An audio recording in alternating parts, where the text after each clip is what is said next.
Ja mul ongi 3 osa, üks digipädevusest, teine siis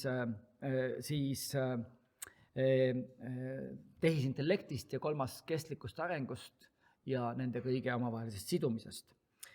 Ja mis on digipädevus, muidugi võite lugeda ka oma tagasiside-lehtedelt ja erinevatest artiklitest, mida me ka eesti keeles oleme kirjutanud, sellest ei ole me ainult inglise keeles rääkinud ja kirjutanud. Te olete kindlasti kursis ka sellise raamistikuga nagu DIGCOMP, mille alusel tegelikult on Eesti riiklikes õppekavades juba ammu tutvustatud seda, mis see digipädevus olla võiks. Nüüd DIGCOMP uueneb pidevalt, esimene versioon tuli 2013 välja ja viimane versioon eelmise aasta märtsikuus. Ja seda on kogu aeg edasi arendatud ja põhiline edasiarendus tegelikult minu arvates 2022 aasta versioonis võrreldes varasema versiooniga ongi see, et hästi palju on hakatud avama tehisintellektiga seonduvaid väljakutseid, mis meil haridusvaldkonnas on. Ja seepärast ma toon selle teemaga natukene siia sisse. Kuid seesama DIGCOMP raamistik kirjeldab 5 valdkonnas kokku üle 20 erineva digipädevuse. Need siin 1, 2, 1, 3 kuni 5, 4, need on siis need, mida nimetatakse siis digipädevusteks ja need info- ja andmekirjaoskus ning suhtluskoostöö digikeskkonnas ja nii edasi, need on lihtsalt pädevusvaldkonnad. Need ei ole omaette vaadeldavad pädevustena, nii nagu selles mudelis on kirjeldatud. DIGCOMP mudel, kuigi meie oleme seda kasutanud aktiivselt, siis õpilaste kontekstis, siis tegelikult on ta loodud kõigi kodanike jaoks, sõltumata nende vanusest, sõltumata nende elualast. Ehk siis see peaks olema universaalne, nii et selliseid digipädevusi võiks öelda, et me ootame kõigilt ühiskonnaliikmetelt, sealhulgas siis õpetajatelt. Ehk siis alguspunkt saabki olla seesama, et mõelda, milliseid digipädevusi arendada iseenda ja kolleegide puhul.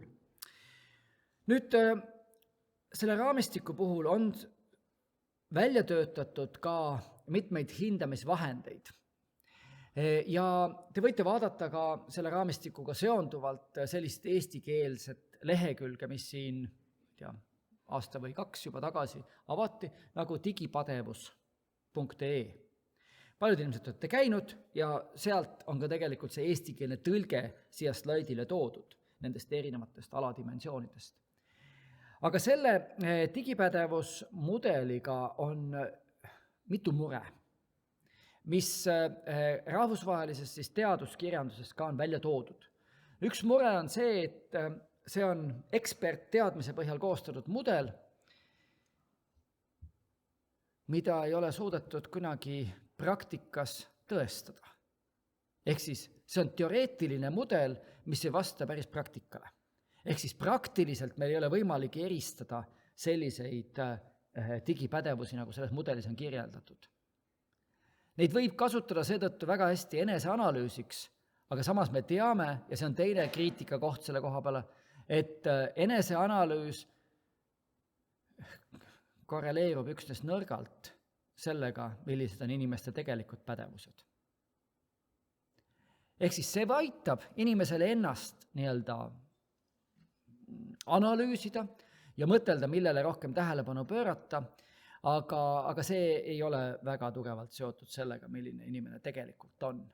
Ja seepärast me olemegi liikunud oma töörühmaga selles suunas, et püüda leida sellised digipädevuse dimensioonid, mis oleksid kooskõlas sellega, mida on võimalik ka hinnata, mitte ainult enesekohaselt, ise oma pädevusi hinnates, vaid mida on võimalik ka mingil moel hinnata testides või vaatlustel või mingitel muudel viisidel objektiivsemalt, kui on enesekohane hinnang, mille korrelatsioon siis muude hindamisviisidega on enamasti suhteliselt madal. Ja nii me oleme jõudnud siinsamas projektis, selle ma pikalt peatuda ei taha, aga praegu on see asi alles avaldamisel, ei ole veel avaldatud ka, selleni, et võib-olla me peame vaatama natukene kitsamat konteksti, et me ei saa võtta sellist üldist digipädevust igaks elujuhtumiks sõltumata vanusest ja sõltumata valdkonnast, vaid me võimegi rääkida, millele meie oleme siis keskendunud digipädevusele õppimise kontekstis ja põhikooli astmes.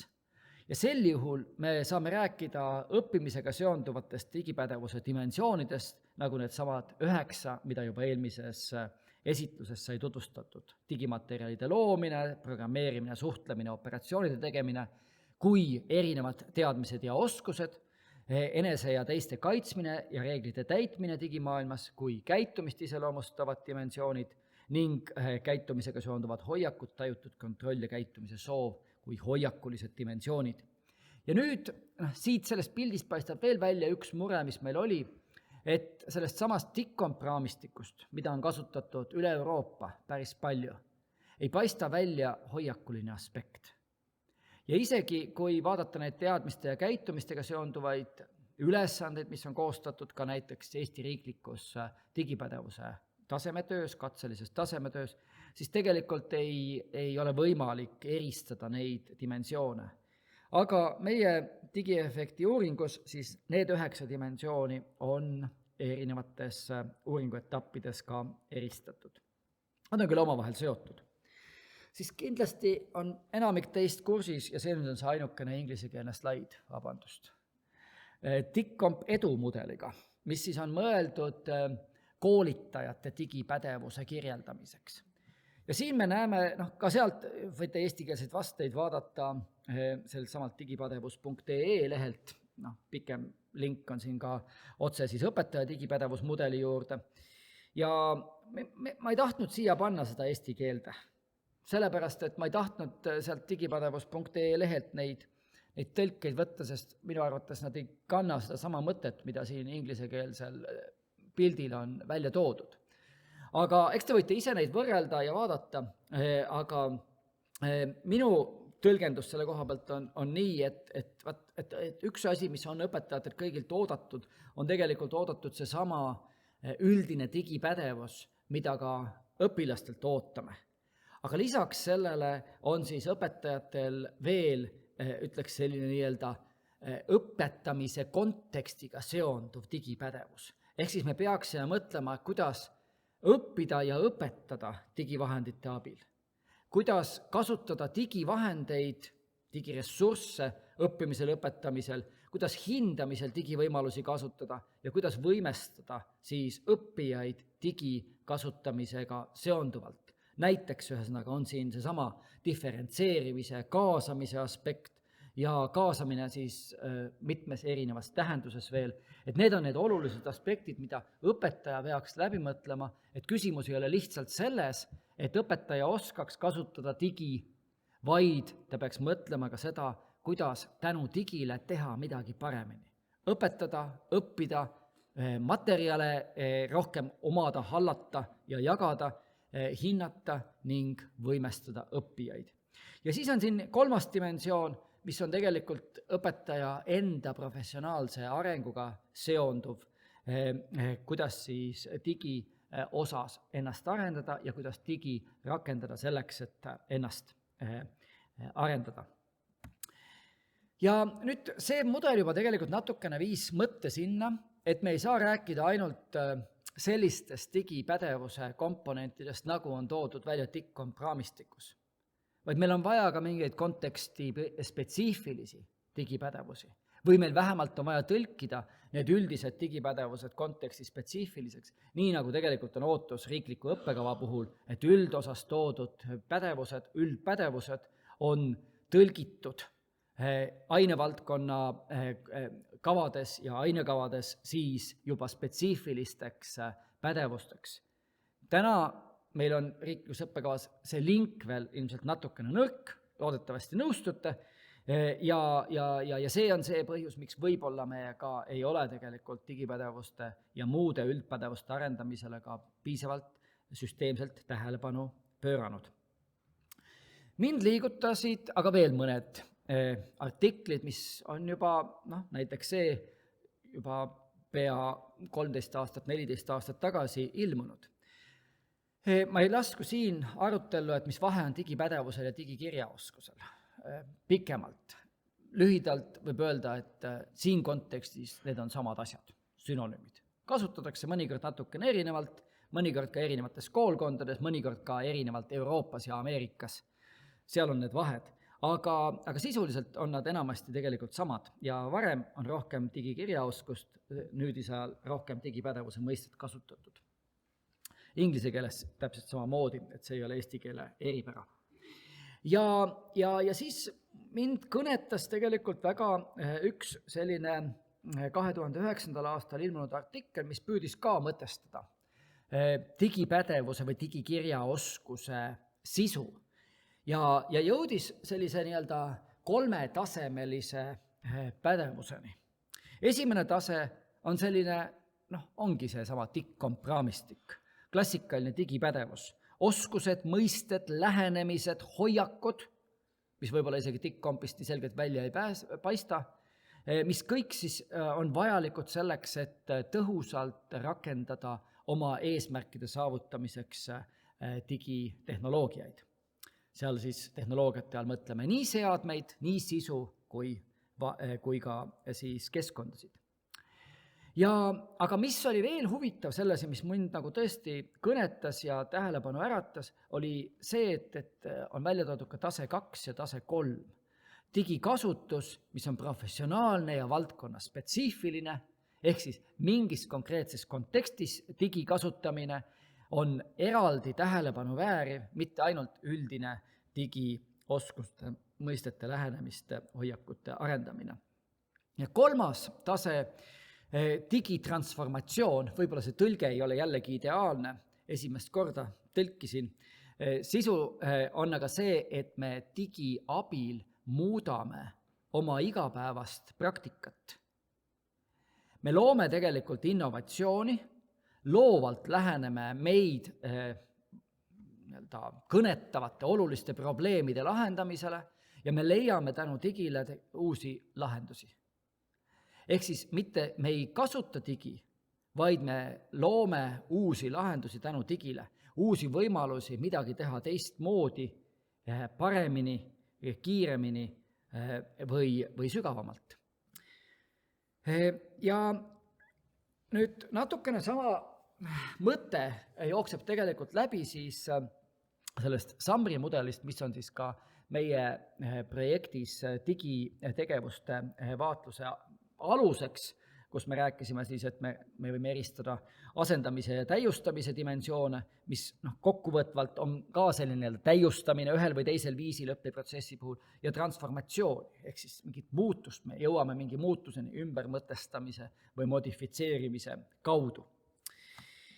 Ja 3., mis siis pani kindlasti nagu ka mõtlema, on siis Norra kolleegi poolt 2011. aastast pärit siis mudel, digipädevuse mudel, spetsiifiliselt õpetajate ja õpetajate koolitajate kontekstile mõeldes. Ja seal tõi ta siis välja ka sellised baasdigioskused, ehk siis võime ka sealt Martini mudelist vaadata see nii-öelda alustase, see, mis on see sisuliselt see TIC-komp mudeli tase, aga selle peal on olemas ka niisugused didaktilised, tema nimetas veel spetsiifilisemalt IKT-pädevused. Didaktilised pädevused ehk siis seesama konteksti spetsiifiline osa, mis on õpetajate ja õpetajate koolitajate puhul samuti hästi oluline, et me mõtestaksime, kuidas me seda digi kasutame meie konteksti spetsiifiliste eesmärkide saavutamiseks. Arvestades ka seda keskkonda, mis meil siis on. Ja siis on veel selline nii-öelda pedagoogiline spetsiifiline osa, õpistrateegiate osa. Et milliseid strateegiaid me rakendame siis digivahenditega õppimisel. Ja see tuli võib-olla hästi välja tunnete ära ka COVID-i ajal, kui esimesel hetkel, nüüd juba siis palju aastaid tagasi, aeg lendab kiirelt, oli vaja minna distantsõppele ja paljudes koolides olid olnud e-õppepäevad ja nii edasi, aga kui sa pidevalt pead olema distantsõppel, siis märkasid ise, kuidas kõigepealt läksid käiku osa õpetajate puhul võib-olla eitusstrateegiad, et läheb üle ja küll me siis õpime kõik järgi.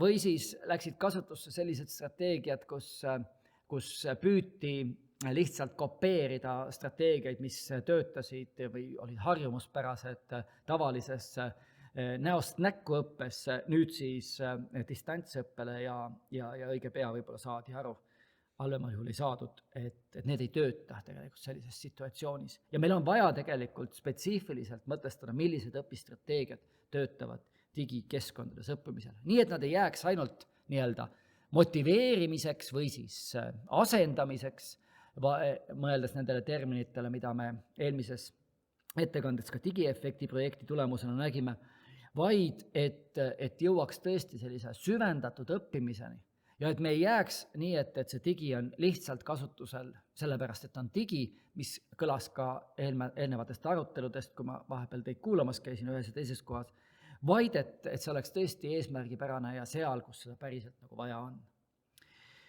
Ja sellel pildil on mitu sellist huvitavat dimensiooni veel, et need tegelikult üheskoos viivad sellise, ma jätsin ühe sõna nüüd siis saksa keelde, sest originaaltekst oli inglisekeelne, aga seal oli inglisekeelses tekstis jäetud ka see saksakeelseks.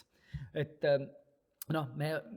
me sellist nii-öelda loomist, koostamist, digital bildung, et see kõik võimaldab meil lõpuks luua oma selle raamistiku, kuidas me tegelikult digioskuslikult, tähenduslikult, sisukalt ja piisavalt tagasihoidlikult kasutame. Ja siis, veel on siin sellised dimensioonid, eks ole, et eneseteadlikkuse ja praktilise vilumuse dimensioon, mis liigub siis nii-öelda siit, kui meil on ainult need baasdigioskused, on see madal, kuni siis siia paremale ja üles, kui on siis eneseteadlikkus ja praktiline vilumus juba kõrged ja algab see siis sellise nii-öelda omaks võtmisega, et okei, me teeme, siis kohandamisega juba endale vajalikult, siis päriselt sellise omastamisega, et me oleme nagu kalavees sel hetkel ja siis me hakkame sealt liikuma, eks ole, sellise innovatsiooni loomise peale. Ja siis me mõtlesime kolleegidega nende erinevate allikate ja veel mitmete allikate põhjal. Mulle meeldib doktorantidele ja kolleegidele ikka öelda, et mis asi see teadustöö on. Teadustöö on põhiliselt mõtlemistöö. Ja see on see, et ka nooremate veel või alustavamate üliõpilaste puhul, magistrantide ja puhul nii edasi, eks ole, et mis minu mureks tihti on see, et üliõpilased tihti loevad, kirjutavad, teevad ja on hirmus pinges sellest, eks gümnaasiumi uurimistööde juhendajatena teate sama lugu, eks ole, et kui pinges õpilased tihti on, sest nad peavad tegema midagi ja mõtlemiseks seal peaaegu aega ei jäägi. Ja see ongi see küsimus, et mina tahaks ka nagu mõelda seda, et kuidas saaks nii, et igas teadustöös oleks 90% mõtlemine ja see kirja viskamine oleks siuke. Me oleme ka kolleegidega teinud mõne artikli niimoodi, et aasta otsa oleme mõelnud ja ühe päevaga on artikkel valmis kirjutatud. Et tegelikult see on see mõtlemise nagu eesmärk, et me nii-öelda mõtleme selle asja läbi, see meil on kõik peas ja see kirjutamine võiks olla nagu nii nagu ma siin räägin praegu lihtsalt niisama. See on vahend selle mõttetegevuse tulemuse levitamiseks. Aga meie mõtlesime siis nendest olemasolevatest asjadest edasi ja jõudsime jällegi veel avaldamata. Nii et siin teile ühtede esimestena nii-öelda tutvustamisel see selline mudel, kus me natuke läksime veel komplekssemaks ja jõudsime tegelikult erinevate materjalide sünteesi põhjal, kirjandusanalüüsi põhjal, siis sellise 8-dimensioonilisele õpetajate ja õppejõudude digipädevuse mudelile, mis võtaks arvesse neid mudeleid, mida me enne kirjeldasime, kus tõesti me võime rääkida sellisest baaspädevusest, kontekstuaalsest ja transformatiivsest pädevusest, kus me võime veel eristada sellist algel olevat fookust pigem indiviidil ja edasi siis juba kogukonnal, ühiskonnal, keskkonnal, ehk siis inimeste rühmal, ka teistel. Ja see piir läheb kuskilt kontekstuaalse pädevuse poole pealt, et kui siin on nii, et me kontekstuaalselt me algul mõtleme nii-öelda eneseregulatsiooni aspektile, kasutades siis digitehnoloogia spetsiifilises kontekstis, kuidas me planeerime, jälgime, hindame ja hindamine on 2 korda saanud siin, vabandust. Ja siis me jõuame sellise, inglise keeles on see co-regulation mõiste, eks ole, siis selle grupi regulatsioonile, et kuidas me siis digitehnoloogiaid grupiga, oma kooli kollektiiviga näiteks siis kasutame ühiselt, ükskõik, kas siis sellise kollektiivi, kogukonna professionaalse arengu eesmärkidel või siis õpilaste toetamise eesmärgil, õpilaste õppimist kavandades ühiselt, mitte individuaalselt. Ja baaspädevuse puhul on ka toodud siis erinevad dimensioonid, mis on juba tuttavamad, võimekuse, teadmiste, uskumuste, väärtuste, emotsioonide, motivatsiooni dimensioonid, ja siis me jõuame sinna transformatiivse pädevuse juurde, mis on tegelikult kõige selline innovaatilisem, uudsem ja mis viib mind tasapisi ka sinna kestliku arengu teemade juurde ja tehisintellektiga seonduvate ohtude ja võimaluste juurde. Esimesel tasemel seal transformatiivse pädevuse juures on selline loov digitehnoloogiate kohandamine professionaalsetes kontekstides, aga teisel tasemel siis see kõige nii-öelda suurem väljakutse võib olla ka eetiline ja vastutustundlik, kriitiline, refleksiivne digitehnoloogiate kasutus. Millal on mõistlik, eetiline, millal mitte ja etteruttavalt minule nagu tekitab järjest rohkem nagu muret see, et kui ka seal 1,5 kuud tagasi või natukene vähem Austraalias konverentsil siis õpianalüütika üks rajajaid, professor George Siemens, avas seda, et tema põhisõnum oli, et andmed on tulevikus kõik. Et kõik me nii-öelda tugineme meeletult andmetele ja järjest rohkem hakkame andmetele tuginema. Eks nad on kogu aeg olnud, eks ole, õpetaja ka kogub iga päev oma silmadega andmeid õppijate kohta ja rakendab neid otsuste vastuvõtmisel ja siis õppeprotsessi kohandamisel.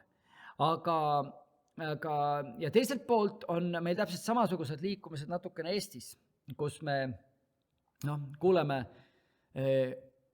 personaalsete õpiradade ideedest, mis tugineb praegu sellele, et kogume igaks juhuks kõik andmed, mis võimalik, ja siis kaevame nendes ja vaatame, mis nagu välja tuleb. Ja see on üks niisugune ohukoht, mille juurde ma tuleks natukene tagasi. Aga siitmaalt lihtsalt küsimus, kas see on eetiline, koguda kõiki andmeid kõigi kohta, ja kas see on vastutustundlik. Ja mõtlekski kriitiliselt, miks me neid andmeid ja kui suure tõenäosusega, kui palju me neid andmeid ja kui väärtuslike otsuste tegemiseks me neid andmeid kasutame. Näiteks Singapuris käisin ja 26. detsembril, kui ei kuulnud, siis võite kuulata, rääkisin natukene Singapuri ja Austraalia kogemustest siis Kuku Raadio saates 6 samba taga. Ja seal tõin ka selle näite, eks ole, kus seal siis iduettevõtted arendavad välja rakendusi, mis siis pühiks ära maha kukkunud veeklaasist välja tulnud vee. Aga selleks, et seda teha, on kõigis ruuminurkades kaamerad, mis 24/7 salvestavad videopilti. Milline andmehulk, milleks? Selleks, et pühkida ära maha läinud vesi või võtta üles maha kukkunud paber. Et kas see on nagu kõige mõtestatum tegevus, et see on see küsimus. See meenutab mulle, kuidas ma 98. aastal esimest korda tegin oma esimese digivideo kooli arvutiklassis. Selleks oli vaja jõuluvaheaega, et 3 arvuti mälu kokku panna, et üldse programm tööle hakkaks, millega saaks seda teha. Aeg on muutunud, aga see maht, mis meil andmetega niimoodi tekib ja vajalik on, ei ole alati proportsioonis sellega, mis on see kasu, mis me sellest saame. Tehisintellekt ja kestlik areng. Mis on tehisintellekt? Ma uurisin, vaatasin, lugesin erinevaid definitsioone, eesti keeles ka, ükski ei meeldinud, kirjutasin oma. Mina saan sellest asjast praegu aru niimoodi, et see on inimesele omaste otsuste tegemise jäljendamine seadmete poolt. Aga see ei ole lihtsalt, et seadmed ise jäljendavad, vaid nad tuginevad siis inimese loodud algoritmide ja masinõppele. Ja mis see masinõpe on? Ka võõras termin. Masinõpe on siis see, kui arvutusmehhanismidega otsitakse mustreid ja tõenäosusi, millega need viivad erinevate tulemusteni. Ehk siis palju andmeid otsime ja vaatame, kui on selline muster, tulemus on selline, on teistsugune muster, tulemus teistsugune ja nii edasi, nii edasi, nii edasi. Võib-olla see on natuke lihtsustatud, aga hariduse kontekstis suhteliselt hästi, ma arvan, peegeldab seda, mida praegu tehisintellektiga tehakse. On ka pikemalt võimalik lugeda, näiteks nüüd 8 numbrit vist anti välja Haridus-Noorteameti ja varem juba HITSA poolt siis sellist õppematerjali, õpetajatele suunatud õppematerjali nagu, mis ta nimi oli siis, mis kompass, tehnoloogia kompass. Ja aadress on lihtsalt kompass.harno.ee, sealt veate kõik need materjalid üles. Vist kõige esimeses neist sai ka ühe peatükina avatud tehisintellektist hariduses. Võite lugeda, vaadata, aga mulle tundub, et see natukene see vaade on seal kitsas. Me viisime kolleegidega, meie kaasprofessor, kes nüüd siis Saksamaal töötab, Irini Jonta oli põhiuurija, aga siis kolleegid meil siit teised ka, muuhulgas ka siis Tallinnast õpetaja Aet Raudsepp, kes meil doktoriõppes õpib. Viisime läbi uuringu sellest, et millised on Eesti õpetajate teadmised tehisintellektist hariduses, milliseid ohtusid nad sellega seoses näevad ja mida nad loodavad sellest. Pikemalt jällegi ei peatu siin, aga see, mida nagu loodetakse, on tegelikult küllaltki tüüpiline, mida ka tehisintellektiga tegelikult tehakse. Ehk siis me peame lihtsalt õppima kasutama, kui me tahame päriselt midagi kiiremini teha, personaliseerida, hinnata kiiremini, paremini, täpsemalt, mõnikord ka objektiivsemalt. Aga ka sellise empaatia toetamine ja mälutehnikate toetamine, et need on õpetajate poolt ootuste pingerida, neid ootusi on veel oma paarkümmend tükki, aga need siis kõige esimene algab siis ülevalt. Et see on see, mida siis tehisintellektist oodatakse ja mis tehisintellekt ka põhimõtteliselt täna võimaldab, aga võib-olla mitte piisavalt hästi, piisavalt sellisel praktiliselt, kiiresti, lihtsasti rakendataval viisil. Nüüd kestlikkuse arengust. Siin ma rohkem tuginesin olemasolevatele definitsioonidele. Tartu Ülikoolis alles siin hiljuti avati uus konsortsium, ehk siis üksuste vaheline koostöövorm, kus siis ühise eesmärgi nimel erinevad inimesed ja üksused teevad omavahel koostööd. Ja nemad on ka sõnastanud kestliku arengu definitsiooni, millest lähtuvalt ma siin natukene kohandasin siis selle ettekande jaoks, et see võiks öelda lühemalt natukene, et see on jätkusuutliku arengu tee, milles on tasakaalus maa taluvuspiirid ja inimkonna vajadused, et tulevaste põlvede heaolu ei kannataks. Muidugi võime siin küsida, et mis see heaolu on? Eks see on ka see, et me peame ise nagu läbi mõtlema enda jaoks, et selliste küsimuste puhul tihti ei saa olla niimoodi, et kõigil on hea olla. Või ei saa olla niimoodi, et hea on see, mis teistel on halb. Et see heaolu on justkui nagu selline taju ja kompromissi küsimus, eks ole. Et võib-olla me peame mõtlema sellele, et selleks, et meil oleks hea olla, peab meil olema halvem. Siukene paradoksaalne küsimus. Ja mis on halvem, see on siukene kultuuri küsimus. Ehk siis, et kui kunagi mõeldi, et väga hea on kiiresti lennata või kiiresti sõita ühest punktist A punkti B, siis võib-olla, täna me ütleme, et alati ei ole hea, et kui me reisime kiiresti kuskilt ühest punktist teise, vaid võib-olla pigem on see, et oleme selles ühes punktis ja oleme rohkem olemas koha peal, oleme mõttes olemas. Aga sellesse pikemalt minemata, see on suur teema. ÜRO on kokku leppinud kestliku arengu 17 punkti, mis kõik kirjeldavad siis, mis see kestlik areng on. Eesti on nii usin, Eesti on 18 punkti juurde veel toonud, et kestlik peab olema ka kultuur. Aga suured sihid, kaotada vaesus, nälg, tagada hea tervis ja heaolu, kvaliteetne haridus, sooline võrdõiguslikkus ja nii edasi, siin on ju kõik tegelikult sees. Ja see on see ohukoht, eks ole, kus me mõtlemegi, et kui kõik on seal, siis lõpuks äkki me ei tegelegi midagi, fookus kaob ära. Aga loomulikult meil on see, et me peame nii-öelda mõtlema õpetajatena ja nüüd tulles siia samma digitehnoloogiate rakendamise konteksti, see, et kuidas need samad teemad seostuvad tegelikult digitehnoloogiate kasutamisega. Kui me mõtleme iga teema puhul, võime seda seost leida. Ehk siis, kas me mõtleme seda, et kuidas tänu digitehnoloogiatele me saame vähendada, kui mitte kaotada vaesust, vähendada ebavõrdsust. Praegu viimased aastakümned on digitehnoloogiad võib-olla pigem suurendanud ebavõrdsust ühiskonnas, vähemalt rahvusvahelises plaanis. Mõtleks nagu samasuguses vaates, jälle ma hüppan tagasi korra oma bioloogiaõpetaja identiteedi juurde, geenitehnoloogia üks põhieesmärke on ju sama täpselt olnud, nagu võime rääkida nüüd siis digitehnoloogiatest. Kaotada vaesust, siin on allpool kuskil ka veel näljateema, eks ole, et puhas vesi ja sanitaartingimused, need on kõik asjad, kus me võime rääkidagi sellest, et meil on kaotada nälg on kohe teine punkt, vaatasin kuskil kaugemale, eks ole, aga see on täpselt samamoodi. Tänu geenitehnoloogiale ja geenmuundatud organismidele on nälg oluliselt vähenenud maailmas.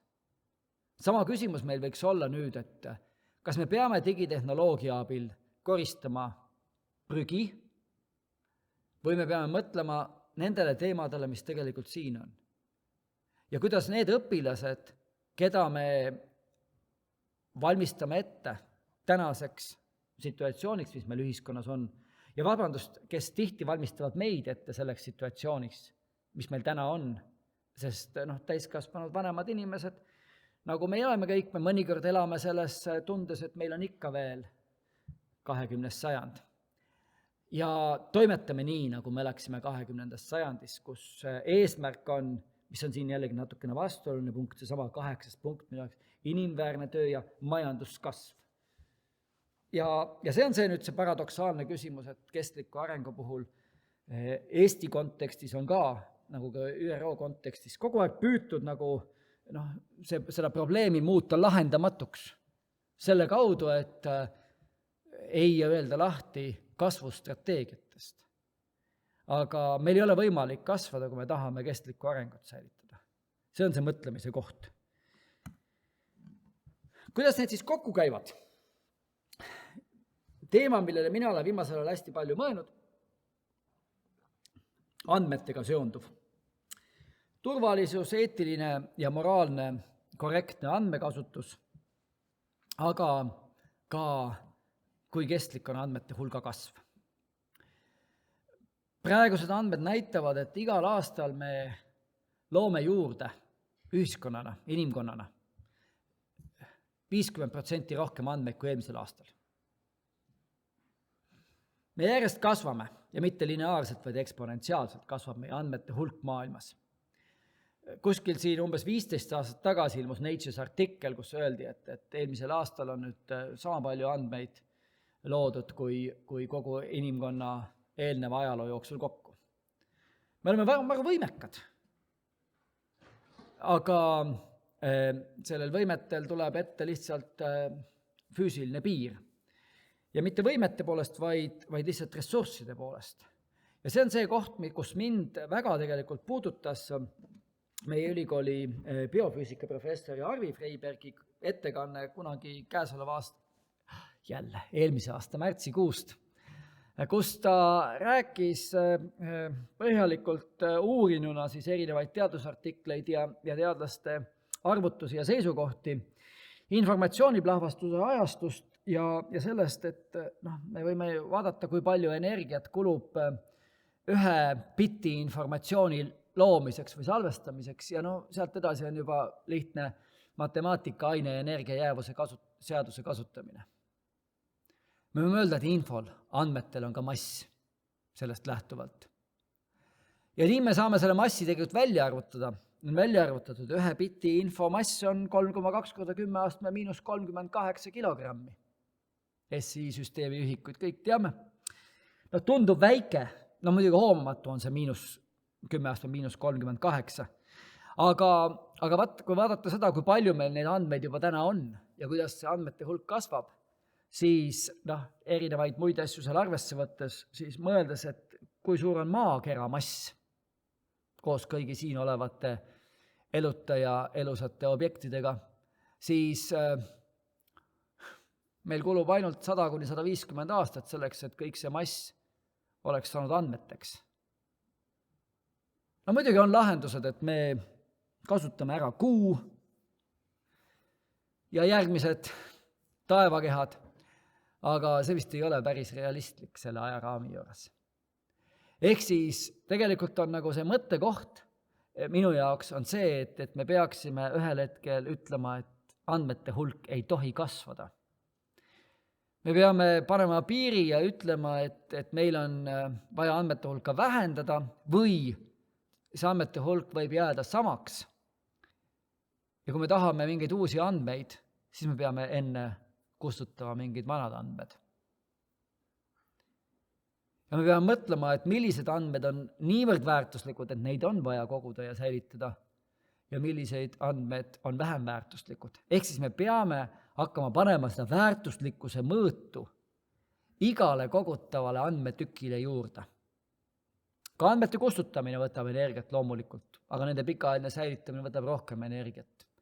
Nii et need on need mõtted, mida peab mõtlema. Mida ja kuidas arendada?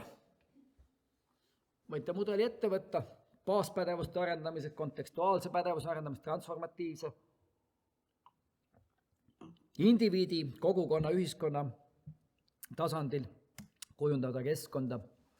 Teaduskirjanduse põhjal, mida me peame ütlema, et tuleks rohkem tähelepanu pöörata mitte nendele baaspädevustele, vaid just nendele pedagoogilistele ja didaktilistele aspektidele, koosmõjule, tehnoloogia, sisu ja pedagoogika koosmõjule, siis kontekstuaalsetele aspektidele, suurendada tegevusvõimekust, seal mõeldes siis kompetentsidele, mida on vaja, sihte tuleb mõtestada, nii nagu ma praegugi püüdsin avada oma vaadet sellele, et millised on meie jaoks olulised sihid tulevikus, kuidas mitte suurendada andmete hulka näiteks, ja mõelda innovatsioonile kestliku arengu vajadusi silmas pidades ja arvestades ka siis meie tänast keskkonda, millised on meie kultuurilised, struktuurilised, materiaalsed tingimused. Ja teine teema, mis tuleb hästi nagu selgelt välja teaduskirjandusest, siis süstemaatilise kirjanduse analüüsi põhjal, on see, et meil on vaja õpikogukondasid, et ei jõua neid asju üksi õppida, vaid me peaksimegi mõtlema, et kuidas me oma rutiinideks saaksime sellise ühise tegutsemise koolides, ühine arutelu, ühine uurimine, analüüs, mõtestamine ja sealhulgas siis sellise kriitilis-refleksiivse vaatega koostööd tehes. Nii et need on need mõtted, ma ei tea, kas oli üks asi, mida kaasa võtta. Kui oli, siis ma olen õnnelik. Aitäh!